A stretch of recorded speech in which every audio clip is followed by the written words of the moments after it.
తెల్లారు లేస్తే బిల్డప్లు, ఒకటి ఈగల్ అని, ఇంకోటి హైడ్రా అని, నేను 18 గంటలు పనిచేస్తా అని, నేనే హోంమంత్రిత్వ శాఖ కావాలని నా దగ్గర పెట్టుకున్నా అని.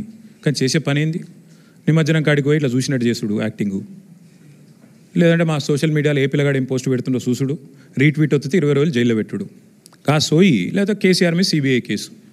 అంటే టీఆర్ఎస్ నాయకత్వం మీద, బీఆర్ఎస్ నాయకత్వం మీద పెట్టిన శ్రద్ధ, దృష్టి.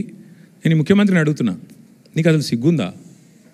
మహారాష్ట్ర పోలీసు వాళ్ళు వచ్చి ఇక్కడ నెలల తరబడి ఆ కంపెనీలో కూలీలుగా చేరి, కార్మికులుగా చేరి, నెలల తరబడి పరిశోధించి, చివరికి అది డ్రగ్స్ అని తెలుసుకున్న తర్వాత, నిర్ధారించుకున్న తర్వాత, నీకు ఖబర్ లేకుండా, నీ పోలీసు వాళ్ళకి ఖబర్ లేకుండా, నీ ఇంటెలిజెన్స్ వ్యవస్థ కుప్పగూలిపోయి వాళ్ళు వచ్చి దాడి చేసి, మహారాష్ట్ర పోలీసు వాళ్ళు వచ్చి హైదరాబాద్లోని చర్లపల్లిలో దాడి చేసి 12,000 కోట్ల డ్రగ్స్ పట్టుకున్నారు.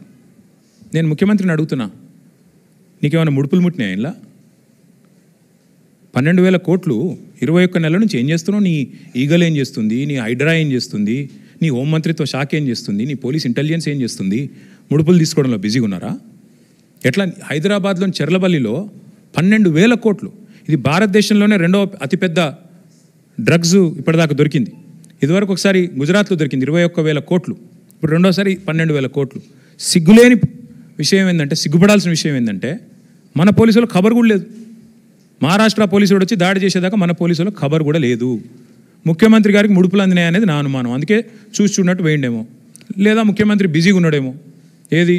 ఎవడు రీట్వీట్ అవుతుండు వాని మీద కేసు పెట్టుర్రి, ఎవడు పోస్ట్ పెడుతుండే వాని అర్జెంట్ లోపలేయండి, లేదా గణేష్ కాడ పోయి కొద్దిగా స్టంట్ కొట్టినట్టు చేద్దాం, అక్కడ కేసీఆర్ పాటలు బాగా పెడుతుర్రు, పోలీసు వాళ్ళు డీజే బాక్సులు గుంజుకోవాలి, యాంప్లిఫైర్లు గుంజుకోవాలి.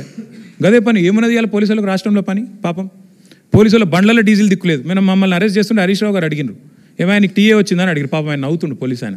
డిఏ వచ్చినాదా, టీఏ వచ్చినాదా, మీ బండ్లలో డీజిల్ అని వస్తున్నాదా అంటే చెప్పలేకపోతున్నారు. పోలీసు వాళ్ళు నవ్వుతున్నారు.